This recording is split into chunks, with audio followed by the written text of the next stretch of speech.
again. All right, there we go. So, welcome. I'm glad we're together. It is October 12th, 2022, and my name is Kay Cox, and I'm the interviewer for you, Pete Carter. And we're so grateful for your service and so glad to have you with us today.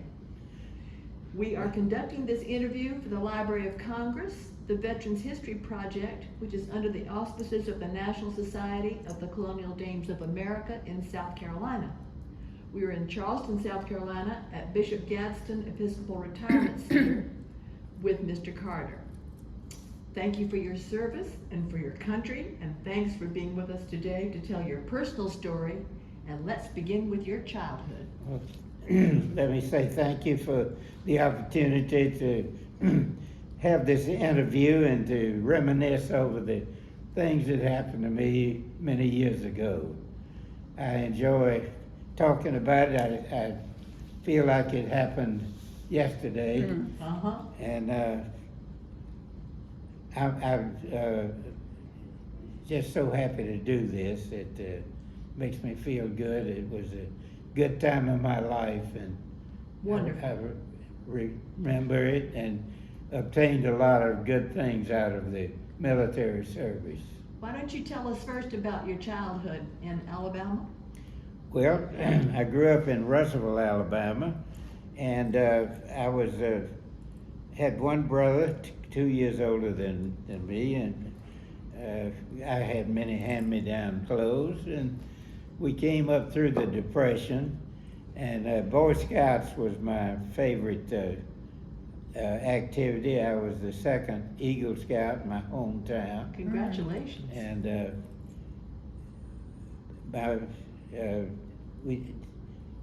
I did a lot of work in the school, and I was a member of the Beta Club in high school. And then my parents moved to Auburn, Alabama in 1940. And so How old were you then? I was 15 Okay. at that time. Uh-huh. And they moved to Auburn so that my brother and I could live at home and go to college. Mm-hmm. And it was quite a sacrifice to do that. I realized later on what a sacrifice they made. But the nice thing was, while we were in service, they passed the GI Bill, which gave us the opportunity to go to college. Right. And And Auburn's a wonderful school. it was a small school. It was the Alabama Polytechnic Institute Uh-huh. when I graduated in 1948. And What did you major in? aeronautical administration. And then I had the opportunity to get a master's degree in that, and only two colleges that offered that, the University of Denver and Cornell. And one of my professors was going to University of Denver, so four of us went out to Denver to get our master's. How did you happen to go to aeronautical? What was special about, did you like the idea of flying then? Well, it was fascinating, and my brother was taking aeronautical engineering. Uh-huh. I just kind of followed in his footsteps. Uh-huh. And but I switched over to administration, which was running airlines, airports, and building airports. And during graduate school, I was hired to go to Germany in 1948 to help oversee the rebuilding of the airfields the Germans used to make them for commercial aviation. Interesting. The Germans were not allowed to take part in aviation at that time, so they hired Americans to come over. And where did you go in Germany to go? I went to Stuttgart, Munich, and Bremen. Wow. And I was working out of Wiesbaden, was my headquarters. Mm-hmm. But the opportunity to do that was fascinating. I bet. And the University of Denver allowed us to write papers while we were there as to what we were doing, and that worked for our master's. Counted for your part master's. of, yeah. That's great. Uh-huh. So what year did you get your master's degree? 1950. 1950. I graduated from Auburn in 1948 and University of Denver 1950. The post-war years must have been fascinating. Yes, they were. Very fascinating. I've been blessed with all the opportunities that have taken place since then. And with the GI Bill allowing us to get properly educated in the fields we wanted to work in, it allowed me to spend 37 years with the Lockheed Aircraft Corporation. And where were you with Lockheed? I started in Marietta, Georgia, and worked there building airplanes. That we had contracts with the Air Force, and then I switched over to the missile division and was sent to Charleston and worked in Charleston the last 30 years with missiles for the nuclear Navy submarines. Fascinating. It was fascinating, and changed every day, it seemed like. I imagine it did. What was the morale like then? It was very good. Everybody seemed to work together, and we accomplished a lot. We had to do a lot in that respect for the Navy, because the Navy was looking over our shoulders to see that we assembled the missiles and checked them out electronically. So everybody worked together, and to the extent I was there, I said 30 years, and I don't think we lost more than maybe 6 or 8 people. That's remarkable. In 30 years there. That really is. So you started out in Marietta, and then what happened? How long were you in Charleston? I was at Charleston 30 years. 30 years, wow. And we got a contract with the Navy in 1958.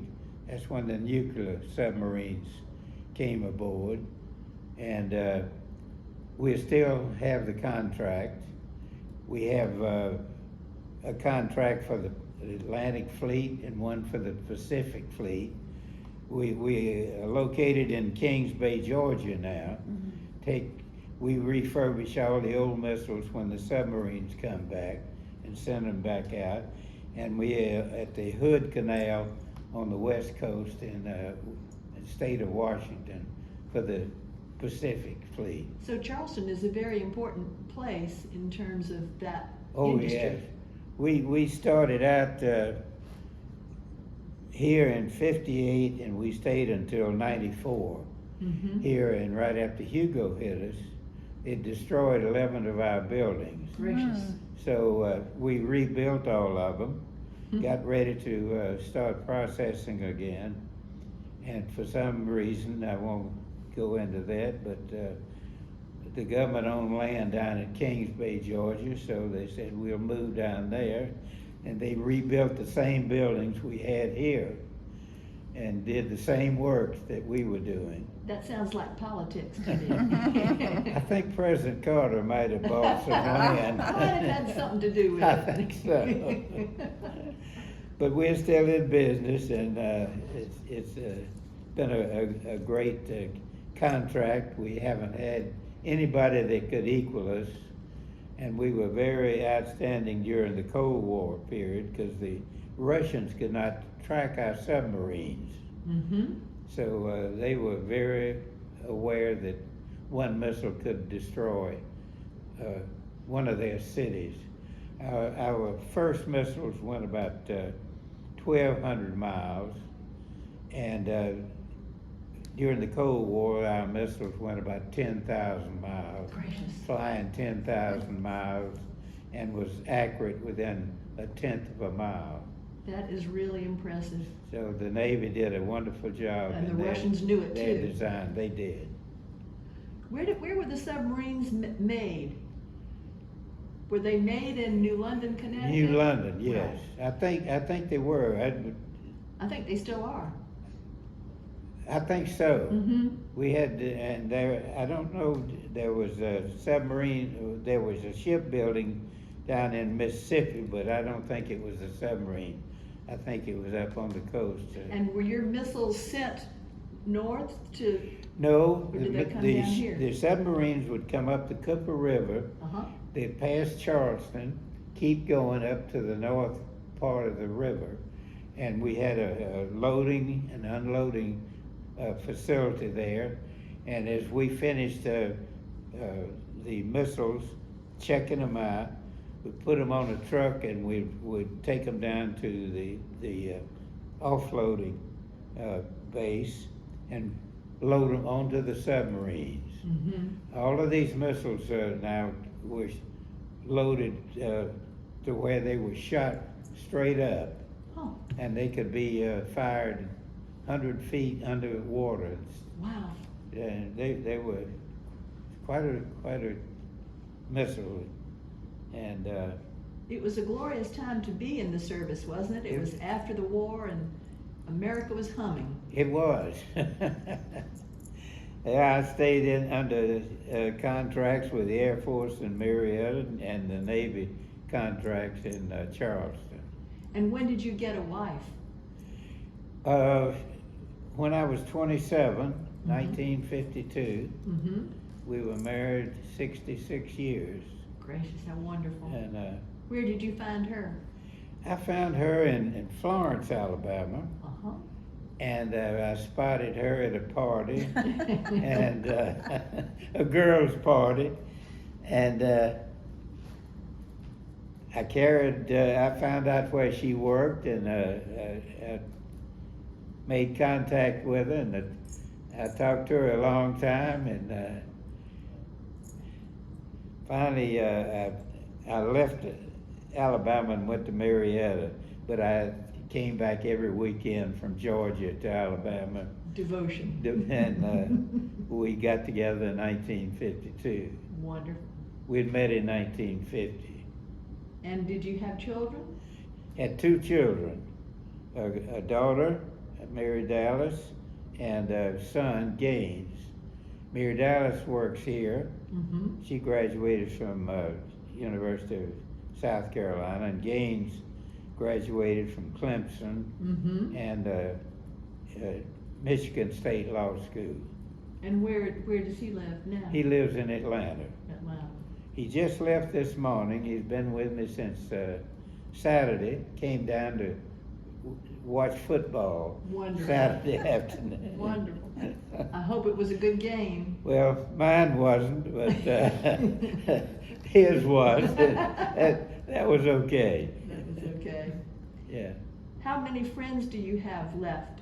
Do you have friends from your service years? No, I don't. The friends I really kept up with were the four boys that we went to Germany for together to work. Uh-huh. And our professor that encouraged us to go to graduate school went with us to Germany. Oh. So he was our guidance over there. And I'm the last one surviving that group. But the professor and I were talking to each other about every 2 to 3 weeks Oh, great. until he died 5 years ago. Okay. And But you stayed in touch with all those years. All the other boys also. Wonderful. And my professor has a display at the Air and Space Museum in Washington. Oh my. That he developed during World War II. What did he teach? He taught aeronautics, and he developed a technique in when he was taken into service to land ships on cables on hospital ships. Oh my heavens. And that's what the display is in Washington. Interesting. It was. utilized a lot of the people needed to get on the hospital ships, and that was the fastest way to do it. And you'd better be precise. Yes. Do it right the first time. Yes. And he did. Yes. He was a fascinating person grew up in Savannah, got his pilot's license at 16. He stayed in aviation the rest of his life. How wonderful that you had him to teach you all about the business. He was great. He was just great, and inspired all of us to do what we needed to do. What did you like particularly about Germany in your time there?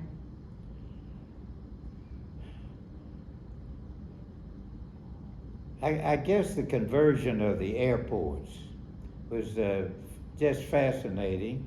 Plus, we got to travel a lot every weekend. Two of the boys that went over took their automobiles.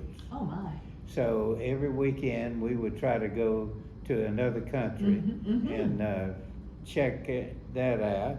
So we traveled a lot, and that was like an education. And one of the benefits of Europe is that you can do that. You can Yes, drive from country to yes. country. It certainly is, and travel is in those days was great for us, and I continued that with my wife after we got the children educated and married. Yeah.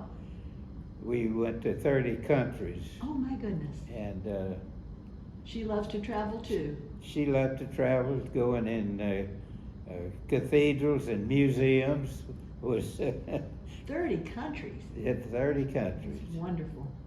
And I went to 7 more countries during the war, so I really had a good education. I We should say. spent time in China and in Russia, and so very, very fascinating and educational. I'm not sure I could think of 35 countries. That's a lot of countries. Well, you get to Europe and they're so close together, Right. and you can go from one to the other real quick. If you were talking to an 18-year-old now and talking about the Air Force or the Navy or the Marines, but particularly the Air Force, what would your advice be, and how would you look at the service now? Well, that's quite a question, because I think about it a lot, and I think about how the changes have been in our country Yes. from the time World War II was over until now, and the type of wars we've fought, the discipline, the changes in, we'll say, you can have a beard now. Right. We were all shaven. Clean shaven. Clean shaven. Right. And I would talk to them in respect to the love of their country. Wonderful. I agree. And to follow all the directions that they got from their superior officers without any hesitation. That they can learn, and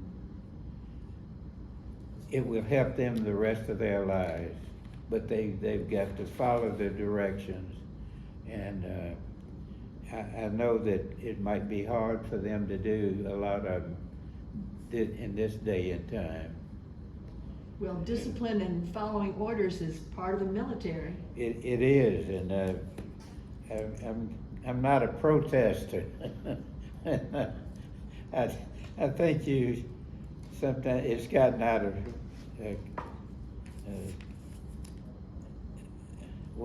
Control, out of hand. out of hand Yes, in sir. a lot of respects. I agree. I think you're right. But it would, I think it would be difficult in this day and time, really, to bring together enough men that the Army and Navy and Marines would need to fight any war. I think you're right. And that concerns me very much. It's a danger for our country, for sure. It is. Yes. It really is. And it's so different from the atmosphere in World War II. Right. There was never, I didn't run into any hesitation from anybody Mhm. that I was associated Mhm. with.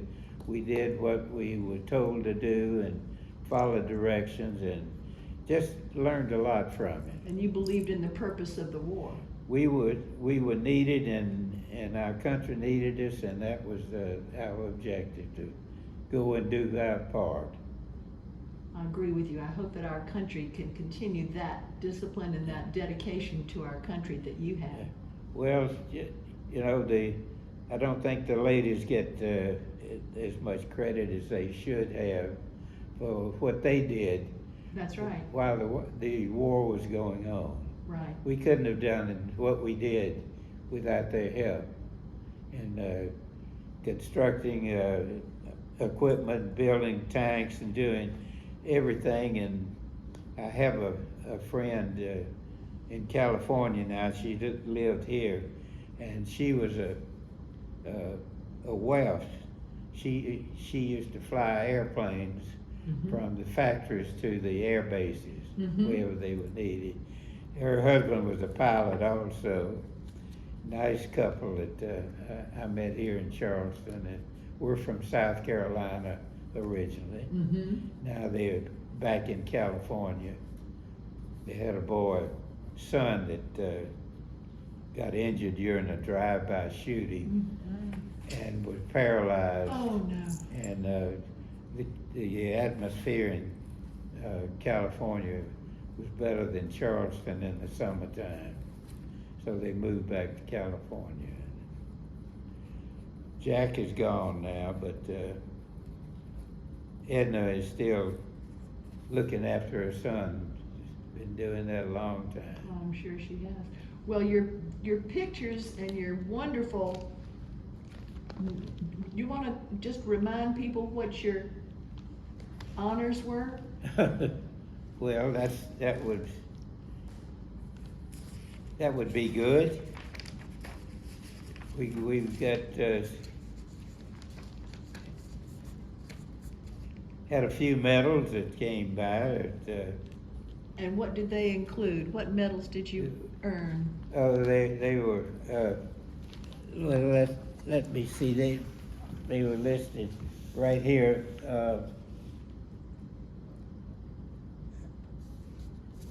Oh, okay. You can read it as China and Central Burma and Indian Burma ribbons that we got, battle stars we got Wonderful. over there. You really saw an incredible amount of the world in an interesting time. I did. I was very fortunate and blessed to have gone in and come home.